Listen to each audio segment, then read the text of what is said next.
Okay, now we're back. As you can see, I'm currently the biggest thing on the road except for this guy who decided to show me off in size. Bigger is not always better, my G, but anyway. We have extra storage over there as well too, to store your, I'm not gonna say pew, but you can store some stuff in there if you really wanted to. And if you really want to hear how this exhaust sounds, oof, put it in. 3, 2, 1.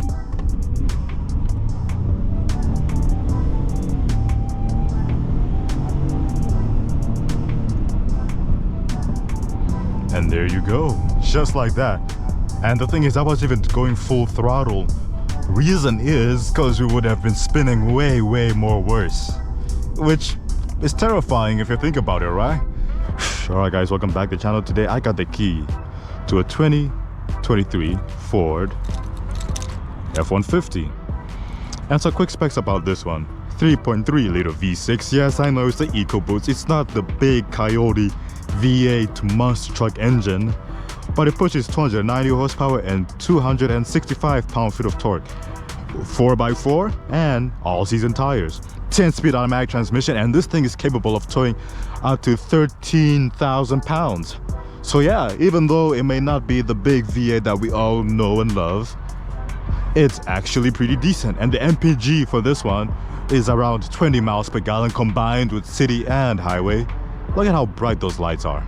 And this is what our key looks like. It's pretty basic. You got your unlock, you got your lock feature, and we're gonna test out our alarm, which is kind of new for us, but there you go. This is the baby we're gonna be driving around today.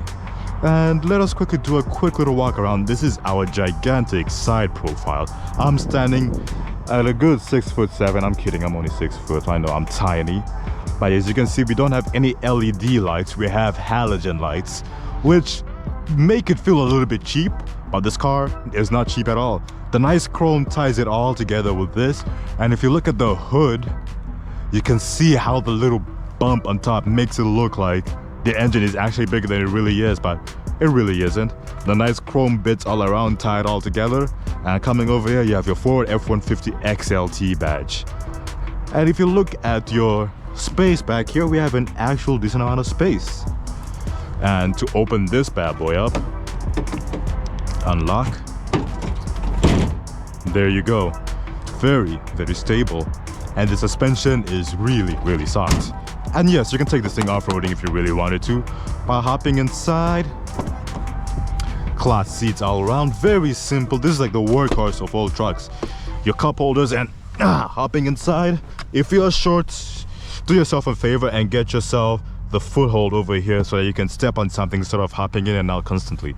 You have your window controls, another little cup holder, and this one has a total of, I'm assuming, 8 speakers, to be honest. But hopping inside to the driver's seat where all the good stuff always happens. Now we're gonna do a quick little start. Foot on the brake.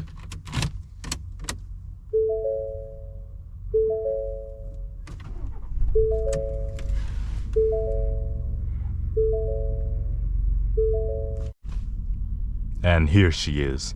Apple CarPlay, Android Auto. Very responsive. Doesn't do bad at all. You have some space down here, and if you pull this seat up, this is actually your third seat, which is actually a 3-row front seat, which is actually pretty cool. Your light controls are down here, and we'll explain more as we drive along, to be honest. Get me out of here, it's getting dark. So we can see just how far the visibility of these lights go, actually.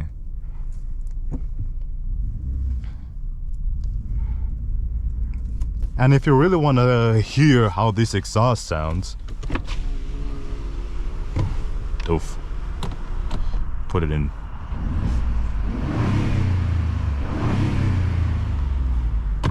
Not bad, right? Like for a V6, turbocharged V6, it's not bad. But we're gonna turn off our traction control and we're gonna go into a quick little sport mode. Other direction, please. And we're gonna try a quick little acceleration. We're not gonna put it in all-wheel drive mode just because there's really no need. We're not slipping anywhere, we're not exactly sliding. So we'll wait for this guy behind me to... Okay, he's making a U-turn. Okay. Actually, nah, we'll keep our traction control off. 3, 2, 1.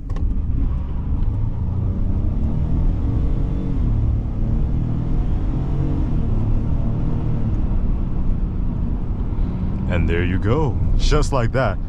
And the thing is, I wasn't even going full throttle. Reason is because we would have been spinning way more worse. Which is terrifying if you think about it, right? Just because of the power and the way this thing is set up. You can go sideways too if you turn off your traction control and your adaptive traction control fully. Your car will go sideways. But that's not really the point of an F-150 like this. This thing is meant to haul, pull, tug. If you have a boat, you need to pull it. If you have a car that's for whatever reason died on you, you're gonna need to pull it and tow it somewhere. This is the kind of car you're gonna need. And since we're going into a more busier area, look at that traffic. I'm gonna be stuck in traffic for hours. God damn. But anyway, we have more time to talk about the features, and let's talk with our menu. This is how we pretty much go through every single screen we got over here.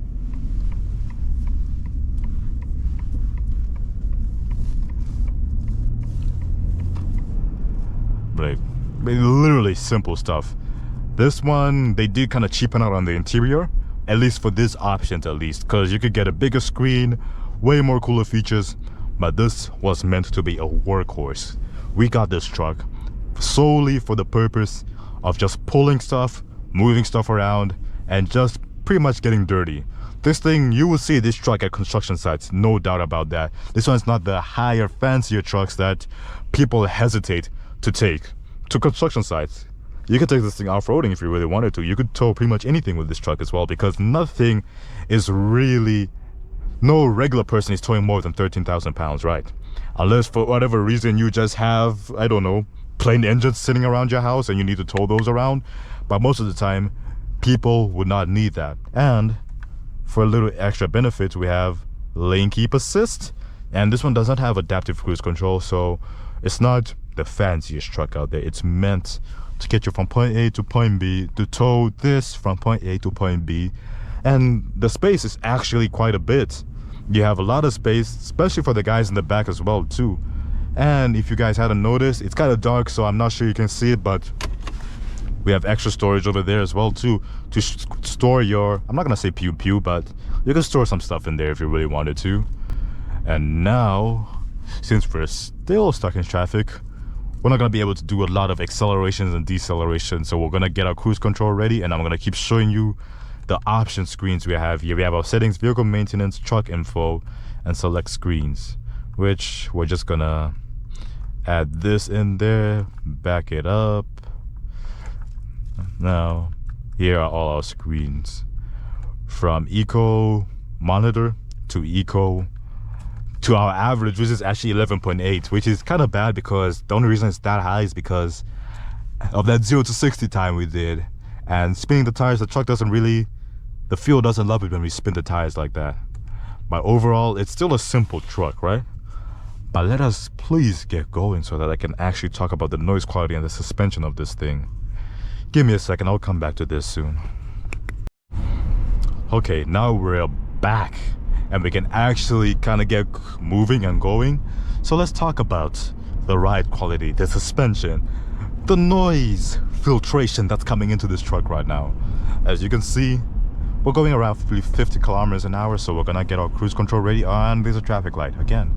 Actually, it's like all these traffic lights are coming for me, but since there's no one in front of us, we're gonna cut off to the front. And now we're good.